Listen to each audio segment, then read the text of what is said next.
સુરતના પરતપાટિયા ખાતે જનસેવા અર્થે ફ્રી મેડિકલ સાધનો અને તદ્દન નજીવા દરની રાહત દરની સુવિધા સાથેના કાર્યાલયનો શુભારંભ થયો છે। માનવ સેવા એ જ પ્રભુ સેવાના સૂત્રને સાર્થક કરતા સુરતના પરતપાટિયા વિસ્તારમાં સામાજિક કાર્યકર ઈશાન સાવલિયા દ્વારા એક નવતર પહેલ કરવામાં આવી છે। જરૂરિયાતમંદ દર્દીઓની વહારે આવવા માટે એક વિશેષ સંપર્ક કાર્યાલયનું ઉદ્ઘાટન કરવામાં આવ્યું હતું, જ્યાં લોકોને વિનામૂલ્યે તબીબી સારવાર અને મેડિકલ સાધનો ઉપલબ્ધ કરાવવામાં આવશે। આ કાર્યાલયનો શુભારંભ મહારાષ્ટ્રના પૂર્વ ગૃહ રાજ્યમંત્રી કૃપાશંકર સિંહ તથા ગુરુકુલના સ્વામી બાલકૃષ્ણદાસજીના હસ્તે કરવામાં આવ્યો હતો। આ પ્રસંગે સિલ્વર ચોક મંદિરના ભક્તિ શંભુ સ્વામી સહિતના અનેક અગ્રણીઓ અને મહાનુભાવો ઉપસ્થિત રહ્યા હતા અને ઈશાન સાવલિયાના આ સેવાકીય કાર્યને બિરદાવ્યું હતું। આ સંપર્ક કાર્યાલય માત્ર નામનું કાર્યાલય ન બની રહેતા મધ્યમ અને ગરીબ વર્ગના લોકો માટે આશીર્વાદરૂપ સાબિત થશે। અહીં નિષ્ણાંતો દ્વારા તપાસ અને વિનામૂલ્યે દવાઓ, મેડિકલ સાધનો, હોસ્પિટલ બેડ અને વ્હીલચેર, વોકર અને ઘોડી, ટોયલેટ ચેર અને અન્ય જરૂરી મેડિકલ ઇક્વિપમેન્ટ્સ તદ્દન મફત આપવામાં આવશે। तो देश की सूरत है, गुजरात की सूरत है, देश के प्रधानमंत्री नरेंद्र मोदी जी की सूरत है, CR पाटिल साहब की सूरत है। और आज मैं उस धरती पर आया जहाँ से हमेशा संदेश गया है, चाहे महात्मा गांधी जी के रूप में, चाहे सरदार वल्लभ भाई पटेल के रूप में, और आज आदरणीय देश के प्रधानमंत्री भले ही हमारे उत्तर प्रदेश के वाराणसी के सांसद हैं, पर संदेश इसी मिट्टी से गया है। और इस मिट्टी का संदेश जहाँ जहाँ जाता है वहाँ मतलब इतनी खुशहाली होती है। तो यहाँ आके उस खुशहाली में शामिल हुआ हूँ। सबसे पहले मैं ईशान भाई का जो सावलिया का जो संपर्क कार्यालय खुला है उनको मैं साधुवाद देता हूँ कि जरूरतमंद लोगों को, जिनको सरकारी सुविधा से वंचित हो जाते हैं, जिनको और कहीं से मदद नहीं हुआ, उनकी मदद करने के लिए उन्होंने कार्यालय खोला।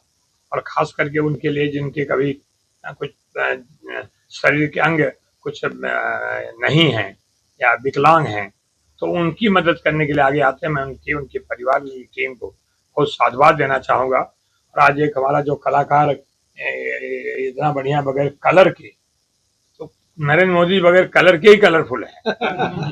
तो जैसे प्रभु रामचंद्र जी जहाँ जहाँ जाते थे भूमि अयोध्या हो जाती थी, ऐसे ही हमारे देश के प्रधानमंत्री जहाँ जहाँ जाते हैं भारत की संस्कृति और सनातन वहाँ अपनी जड़ बना लेता है, चाहे देश हो चाहे विदेश। मारू नाम ईशान सावलिया है। હું એક સુરતનો નાગરિક છું, જે હું સુરત માટે કંઈક કરવા માગું છું। મારે ત્યાં અત્યારે આજે સંપર્ક કાર્યાલય થ્રુ એક હું નવું એક આગળ એક મૂકી રહ્યો છું, જે લોકોની સેવા માટે મૂકી રહ્યો છું કે હું ફ્રીમાં લોકો માટે શું કરી શકું। તો કે હું ફ્રીમાં લોકો માટે એક દવાખાનાનો એક વિષય લઈને આવ્યો છું, જે દવાખાના બધા માટે એ લોકોને ફ્રીમાં મેડિસિન મળે, ફ્રીમાં એને સારવાર મળે, છતાં ઓપરેશન પછી ઘરે જે યુઝ કરવા માટે જે પણ એ લોકોને ઓર્થોપેડિક સામાનની જરૂર હોય છે, જે નાનો માણસ ખરીદી કરી નથી શકતો, એ મારે ત્યાંથી હું ડિપોઝિટ ઉપર આપી અને ફ્રીમાં એ લોકોને આપવા માગું છું। તો હું મારા કાર્યાલય ઉપરથી આ એક આજે એનો શુભારંભ કરવા જઈ રહ્યો છું, જે શુભારંભમાં ઉદ્ઘાટન કરવા આવેલા કૃપાશંકરજી, જે પોતે અત્યારે મહારાષ્ટ્રના ઉપાધ્યક્ષ છે અને પૂર્વ ગૃહ રાજ્યમંત્રી મહારાષ્ટ્રના છે, છતાં એની જોડે બાલકૃષ્ણ સ્વામી પણ આવેલા છે SGP અમદાવાદથી। અને હું એક આ મોટી પહેલ કરવા જઈ રહ્યો છું, ત્યારે મને પૂરા સુરતવાસીનો સપોર્ટ આપજો એવી હું ભલામણ સાથે શુભારંભ કરું છું। આ વિચાર તમને ક્યાંથી આવ્યો કરવા?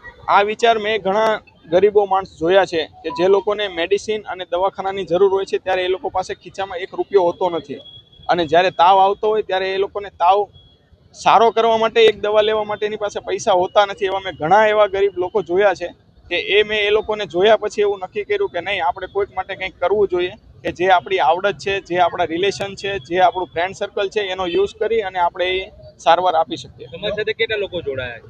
મારી સાથે સુરતમાંથી કમસે કમ 500-600 લોકો જોડાયેલા છે સેવાકીય, અને મારી પાસે 150 થી 160 લોકોની ડૉક્ટરની ટીમ છે, જે MS સર્જન છે, MD છે, MBBS છે, BHMS છે, બધા પોતપોતાની રીતે મારે ત્યાં સેવા કરે છે। Bureau report S24 news Surat.